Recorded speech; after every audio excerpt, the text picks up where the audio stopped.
Daphne shakes her head. No, I feel it. Something is wrong. Are you thinking to use Stardust again to talk to her? Cleaner asks, frowning. I can ask my father for another vial, but I think he's getting suspicious. Daphne considers it for a moment. No, she says finally. It'll be the same as it's been the last few days, and I'm not keen on facing the repercussions again. Every time Daphne has tried to talk to her sister via Stardust, all she's heard is an empty silence that makes her head ache like one too many glasses of ale. Though she tries not to, Daphne can't help but wonder if that's what would happen if she tried to speak with Sophronia. If Beatriz has joined their sister now, the thought makes her sick. No, Beatriz isn't dead. She can't be. Daphne would know if she were. Wouldn't she? Daphne pushes the thought from her mind. Beatriz has always managed to take care of herself. Wherever she is, why ever she's delayed, she can handle it.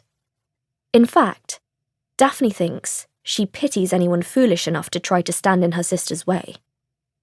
She forces her gaze from the window and focuses on Cleaner.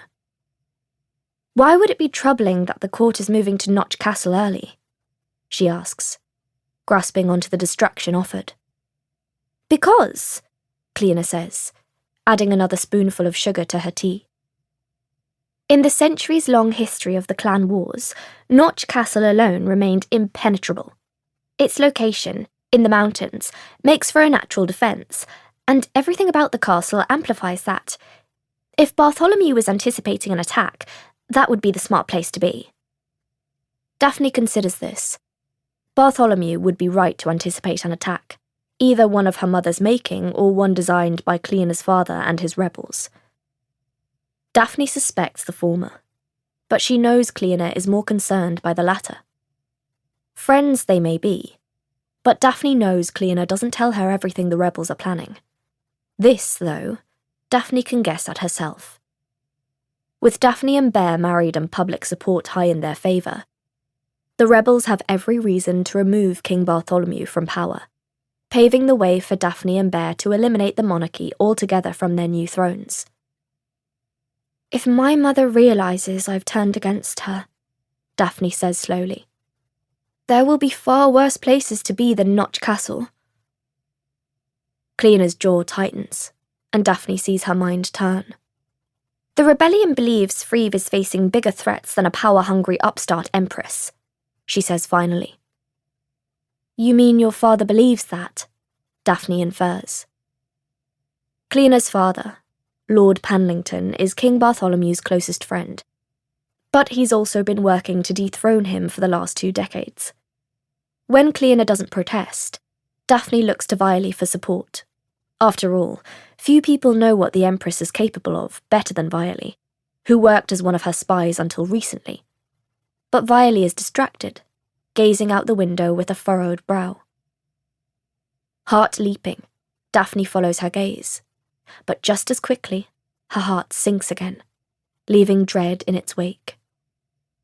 A single rider on a pure white horse pulls to a stop at the gate. But it's his livery that gives Daphne pause. He's dressed head to toe in Bessemian blue. Your mother's sent a letter? Viley asks. A letter would come in the post, Daphne says, setting her teacup down and getting to her feet. She can think of very few things that would entice her mother to send her personal messenger to Freve, and none of them are good. Daphne and Cleaner make their way to the entry hall without Viley in case the messenger is someone who might have seen Sophronia before and recognise that Viley isn't her. As soon as they reach the castle's ground floor, they meet Bear, flanked by 2 guards, coming from the entry hall. When his eyes meet Daphne's, she knows that whatever he has to say is bad. My mother sent a messenger, she says, so he doesn't have to. We saw him come through the gates. Bear nods. He said he would only speak to you in Sophronia, he tells her. Daphne's stomach sinks, and she spares a glance at the guards accompanying him. I'll speak to him, but my sister is feeling indisposed.